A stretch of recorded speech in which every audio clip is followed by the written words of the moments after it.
Là où est l'Esprit du Seigneur, là est la liberté, dit saint Paul dans la première lecture, tirée de l'Épître aux Corinthiens.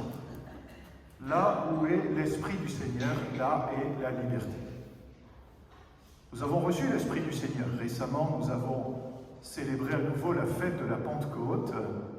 Cet Esprit, nous l'avons reçu. Est-ce que nous sommes libres? Est-ce que vous vous sentez libre dans votre vie de chrétien? Question qui mérite de se poser. Et c'est une thématique à laquelle saint Paul est très attaché. Pourquoi? À l'époque des Juifs, les Juifs étaient à la fois très fiers de leur loi, puisque c'est Dieu qui leur avait donné, mais cette loi était extrêmement pesante, contraignante. Il y a les 10 commandements, mais il y avait tous les autres commandements à côté, à tel point que, quand on en fait la liste, il paraît que les rabbins arrivaient à 632 commandements. Pour toutes les actions de la vie. Le jour du sabbat, je peux faire 100 mètres, mais je ne peux pas faire 200 mètres. Je peux manger du faisan, je ne peux pas manger du cochon. Quand je reviens des courses, avant de rentrer à la maison, il faut que je me lave les mains.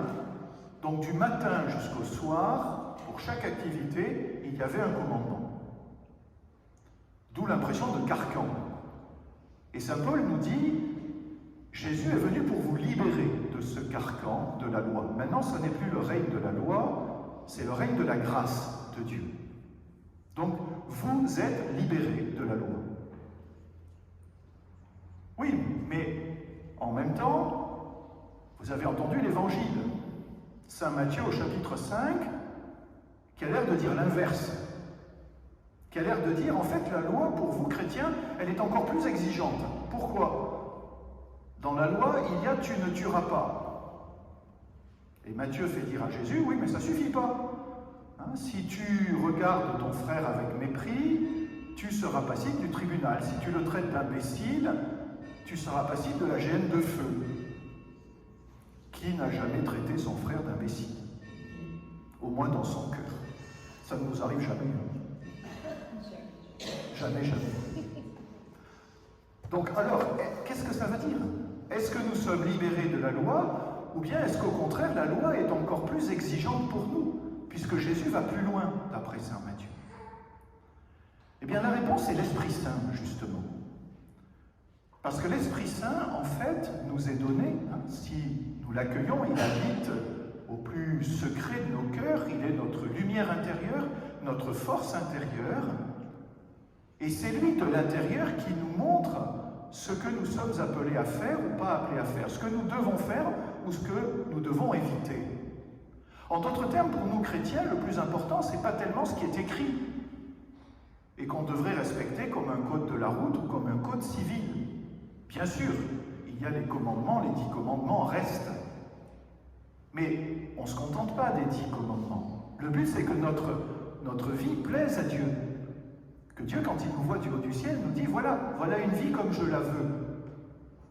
Et ça, cette vie qui peut plaire à Dieu, c'est une vie qui est conduite par l'Esprit Saint. L'Esprit Saint, c'est celui qui, face à telle ou telle situation, les grands choix de la vie que nous avons à poser, les choix de vocation, d'orientation, mais aussi dans la vie quotidienne, vous voyez, par rapport à telle ou telle situation un peu compliquée que nous avons, que faire, que ne pas faire, que choisir, que ne pas choisir. En fait, nous devons apprendre à nous laisser guider par l'Esprit Saint. C'est l'Esprit qui nous donne ce discernement, vous voyez, sur ce que nous devons faire ou pas faire. Ce n'est pas écrit. Ça vient de l'enseignement intérieur du Seigneur. Et le but que nous donne saint Paul pour une vie de chrétien, c'est celui-là. Nous laisser toujours davantage conduire par l'Esprit Saint. Et à ce moment-là, l'Esprit Saint nous donnera, vous voyez, cette espèce d'aisance face aux situations. Ça ne veut pas dire que notre vie va être facile, nous aurons toujours les mêmes difficultés, les mêmes choix à faire qui nous engagent et qui engagent les autres. Mais nous les ferons dans la lumière de Dieu. Et à ce moment-là, on est libre par rapport aux réactions des autres, par rapport à nos propres réactions. Oui. On n'est pas prisonnier du « j'ai le droit, j'ai pas le droit, j'ai réussi, j'ai pas réussi ». Ça, c'est second. Ce qui compte, c'est que je pose les actes que l'Esprit Saint me susurre à l'intérieur. Oui. Et si c'est le cas, nous sommes vraiment libres. Nous ne sommes pas tenus par une loi. Nous avançons sur le chemin de Dieu, qui est un chemin de liberté, de bonheur et d'épanouissement. Donc demandons, vous voyez, en lisant cette phrase aujourd'hui, qui nous est adressée encore aujourd'hui, là où est l'Esprit du Seigneur, là est la liberté. Demandons à être toujours plus guidés par l'Esprit Saint, de l'accueillir dans nos cœurs, de le laisser nous éclairer, nous montrer la bonne voie et de nous y engager d'un pas léger, d'un pas libre. Amen.